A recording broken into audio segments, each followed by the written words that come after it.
Video like जरूर कर लीजिए और ऐसे वीडियो लगातार फ्री में पाने के लिए चैनल को तुरंत सब्सक्राइब कर लीजिए और बेल आइकन को जरूर टैप कर लीजिए ताकि आगे भी सारे वीडियो आपको मिलते रहे। यूट्यूब में फॉलो करते हैं तो प्लीज ये वाला फ्री टेलीग्राम चैनल जरूर ज्वाइन कर लीजिएगा। सारे नोटिफिकेशन सारे अपडेट यहीं पे आते हैं, ध्यान रखिए। Hello everyone, welcome to study for civil services backup channel. मेरा नाम सुमेधा ग्रेरी है और ज्योग्राफी के सेशन में हमने आज स्टार्ट करना है एक नया चैप्टर अर्थक्वेक और सुनामी का। किसका? अर्थक्वेक और सुनामी का चैप्टर हम स्टार्ट करने जा रहे हैं।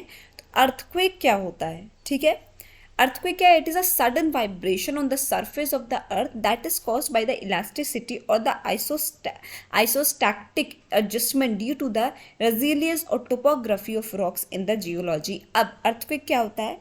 एक वाइब्रेशन। earthquake या भूकंप क्या है? वाइब्रेशन है। कहाँ पे? अर्थ सरफेस पे, सरफेस ऑफ द अर्थ पे जो वाइब्रेशन होती है, किसकी वजह से? जो इलास्टिसिटी होती है, जो एडजस्टमेंट होता है ना हमारे रॉक्स का, टोपोग्राफी का जो रॉक्स का एडजस्टमेंट होता है, उनमें जब कुछ जो है बदलाव आता है, ठीक है, उसकी वजह से जो वाइब्रेशन होती है जो हमारे अर्थ के सरफेस पे, उसको हम बोलते हैं अर्थक्वेक। ठीक है, ये काफ़ी मार्जिन्स का होता है, कुछ नॉर्मल होता है, कुछ बहुत जो है सडन, जो है बहुत बड़ा उसका मैग्नीट्यूड का अर्थक्वेक होता है। ठीक है, बट ये सारी की सारी क्या है, जो हमारी रॉक्स की टोपोग्राफी की जो रॉक्स है उनमें जो इलास्टिसिटी है, उनकी वजह से जो वाइब्रेशन कॉज होते हैं उसको हम अर्थक्वेक बोलते हैं। ठीक है, अब according to Reid's elastic rebound theory, each rock has the capacity to withstand stress. After that, if the stress force is increased, the rock breaks and the broken part return to its original position again. In this way, the rare incidence of the rock debris and earthquake occurs. अब क्या होता है? Rates elastic bound theory के according हर एक rock का क्या होता है? हर एक रॉक के पास अपनी कैपेसिटी होती है कि वो ज़्यादा से ज़्यादा जो है स्ट्रेस फोर्स अपने ऊपर बर्दाश्त कर पाए। ठीक है, क्या हो कर पाए? फोर्स बर्दाश्त कर पाए, स्ट्रेस बर्दाश्त कर पाए। पर अगर बहुत ज़्यादा हो जाता है तो वो क्या होता है? जब स्ट्रेस बहुत इंक्रीज हो जाता है तो वो रॉक क्या होता है? वो ब्रेक हो जाता है, टूट जाता है। ठीक है, ब्रेक होने के बाद वो फर्दर अपने ओरिजिनल पोजीशन में आने के लिए अपने पोजीशन पे वापस आता है। अब इन सारे इंसिडेंट्स के दौरान क्या होता है? जब वो वापस आता है अपने ओरिजिनल पोजीशन में, अब ब्रेक होता है फिर वापस आता है, तो क्या होता है?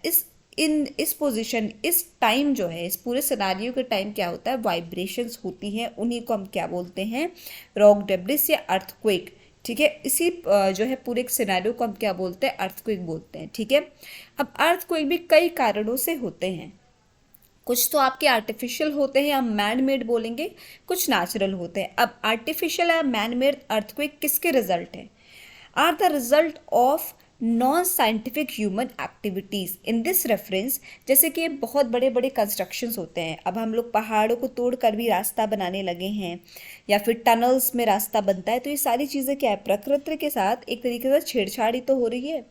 जो हमारे नेचुरल रिसोर्सेज हमें जिस तरीके से अवेलेबल है, हम उसके साथ क्या कर रहे हैं? छेड़छाड़ी तो कर रहे हैं अपनी सुविधाएं बढ़ाने के लिए।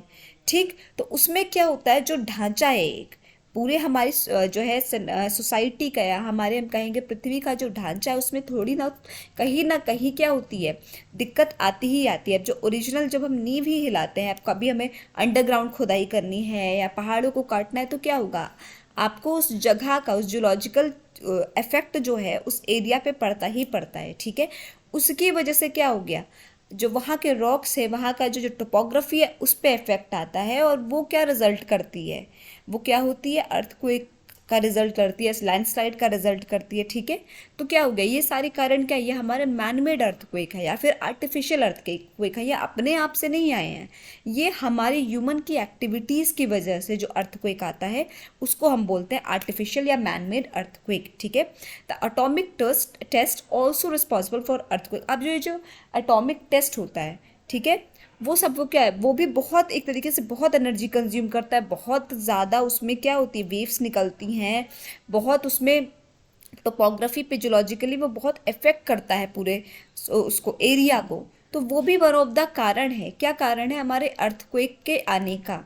क्योंकि उसमें भी धरती की सतह पर और इधर उधर बहुत ज़्यादा प्रेशर और बहुत ज़्यादा जो है हम कहेंगे कि चेंजेस आते हैं हमारे एनवायरनमेंट में, और वो भी एक तरीके का हमारा आर्टिफिशियल या मैन मेड अर्थक्वेक को रिजल्ट करता है।